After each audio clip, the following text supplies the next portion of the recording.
بہرحال میں یہ عرض کرنا چاہتا ہوں کہ حضرت ابو سعید خدری رضی اللہ عنہ بہت بڑے صحابی ہیں. وہ روایت نقل کرتے ہیں کہ جو خطبے میں ابھی پڑھی, نبی کریم صلی اللہ علیہ وسلم نے فرمایا من اکل طیبا, کام کی بات ہے, جنت میں داخل ہونے کا سب سے شارٹ فارمولا اگر چاہیے تو اس حدیث میں ہے. کیا فرمایا؟ من اکل طیبا, جو شخص حلال مال کھائے, حلال روزی کھائے. آگے فرمایا وعمل فی سنتی, اور سرکار کی سنت پر عمل کرے. اور کیا فرمایا؟ وَأَمِنَ النَّاسُ بَوَائِقَهُ, اور لوگ اس کی طرف سے پہنچنے والی تکلیفوں سے محفوظ رہیں. اگر یہ تین چیز کسی میں ہے تو فرمایا دخل الجنہ, جنت میں داخل ہو جائے گا. صحابہ کرام فرماتے ہیں اللہ کے رسول اس زمانے میں تو ایسے آدمی بہت مل جائیں گے.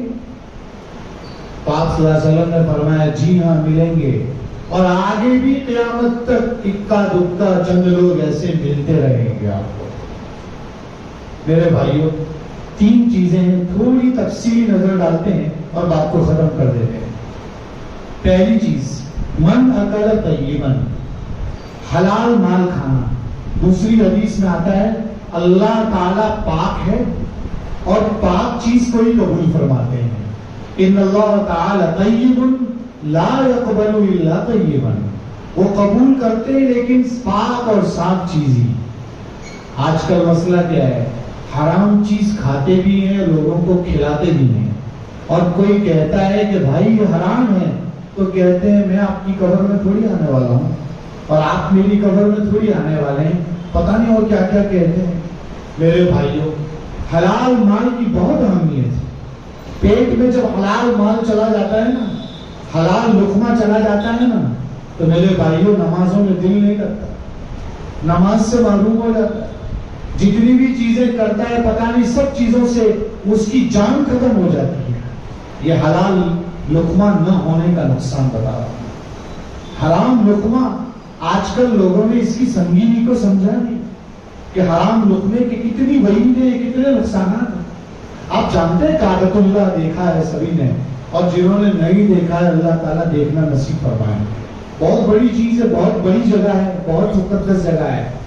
سرکار کے زمانے میں جب کعبۃ اللہ کی تعمیر ہو رہی تھی تو کیا فرمایا آپ جانتے ہیں؟ ایک جنرل میٹنگ ہوئی اور میٹنگ میں بیٹھنے والے زیادہ تر مشرک تھے. مشرکین مکہ تھے, ابھی تو ایمان بھی نہیں لائے تھے. ارے سرکار کو نبوت بھی نہیں ملی تھی ابھی تک. آپ کی عمر 35 سال, نبوت سے بھی 5 سال گئے. میٹنگ ہوئی جنرل, اور اس میٹنگ میں کیا فیصلہ ہوا پتہ ہے؟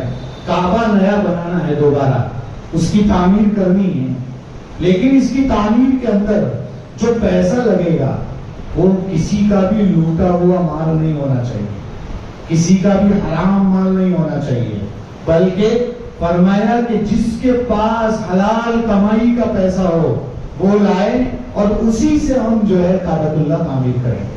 اللہ کا گھر حرام پیسوں سے تعمیر نہیں کر سکتے. دیکھیے ایک مشرک کے دل میں کیا جذبہ ہے, وہ دیکھیے. مسلمان بھی نہیں ہو لیکن میٹنگ میں یہ پاس ہوا, کیونکہ اس زمانے میں لوٹ بھی چلتی تھی. زمانے جاہلیت کا, نبوت آئی نہیں کہ ابھی تک. ڈکیتی تھی, مال لوٹا جاتا تھا, کچھ بھی ہوتا تھا. فرمایا نہیں چلے گا. کہتے ہیں جو کعبۃ اللہ بنانے کے لیے بجٹ پاس ہوا تھا اتنا بجٹ حلال پیسوں سے تیار نہیں ہوا, اتنے پیسے ہی نہیں ہوئے, کم پڑ گئے. تو کیا مشورہ ہوا جانتے ہیں؟ مشورہ یہ ہوا کہ کعبۃ اللہ جتنا بڑا ہے اس میں سے کچھ حصہ کم کر دیں گے, لیکن حلال پیسوں کے بغیر نہیں بنائیں گے. جو لوگ حرم گئے ہیں وہ جانتے ہیں میزاب رحمت جہاں ہے وہاں پر حتیم ہے. یہ حتیم وہی ہے جو مشرکین مکہ نے اتنا حصہ تعمیر نہیں کیا ہے, اس کو بارڈر کر دیا گیا ہے. یہ بارڈر جو تھا وہ انسان کی چھاتی تک آتا ہے, اس کے اوپر کا 9 فٹ حصے کا پیسہ ان لوگوں کے پاس نہیں تھا. حرام کا تھا, لیکن چونکہ کعبۃ اللہ حلال پیسوں سے بنانا تھا اس لیے فرمایا نہیں چلے گا, حلال پیسے نہیں ہیں تو اتنی بارڈر کر لی اور بارڈر کے بعد فرمایا کہ اب نہیں ہے تو اتنا چھوڑ دیا جائے. اللہ تعالیٰ کے ہر کام میں، دنیا کا کوئی بھی کام ہو اس میں اللہ کی حکمت چھپی ہوتی ہے. دیکھو میرے بھائیوں، ہر شخص کو کعبۃ اللہ میں داخل نہیں ہو سکتا، لیکن حتیم میں کوئی بھی جا سکتا ہے. جو گئے ہیں وہ جانتے ہیں حتیم میں 2 رکعت نماز پڑھنا نصیب ہو جاتا ہے. دعویٰ کر سکتا ہے میں نے کعبۃ اللہ کے اندر نماز پڑھی، اس لیے کہ وہ کعبۃ اللہ ہی کا حصہ ہے. وہ تو صرف حرام پیسہ تھا، حلال نہیں تھا، اس کی وجہ سے اس کو چھوڑ دیا گیا.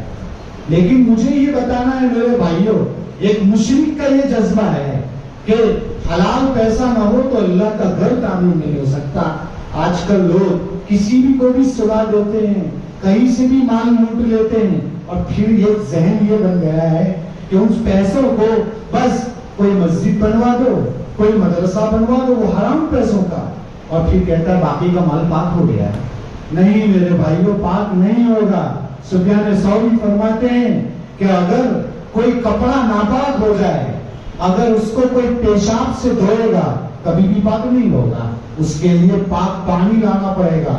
فرمایا حرام مال آپ جتنا بھی صدقہ کر دو اس سے پاک نہیں ہو سکتا. لہذا یہ ذہن بدلنے کی ضرورت ہے میرے بھائیوں، اس کی طرف توجہ دینے کی ضرورت ہے. عبداللہ ابن مبارک فرماتے ہیں کہ 1 درہم میرے ذمے کسی کا باقی ہو، وہ اس کو لوٹانا 1 لاکھ نہیں 5 لاکھ درہم صدقہ کرنے سے بہتر ہے. اس لیے میرے بھائیوں، حرام مال اگر ہو تو اس سے دور ہو جاؤ، ورنہ یہ جو حالات ہیں نا ہمارے گھروں میں، اس کی بہت بڑی وجہ حرام مال کی آمد ہے.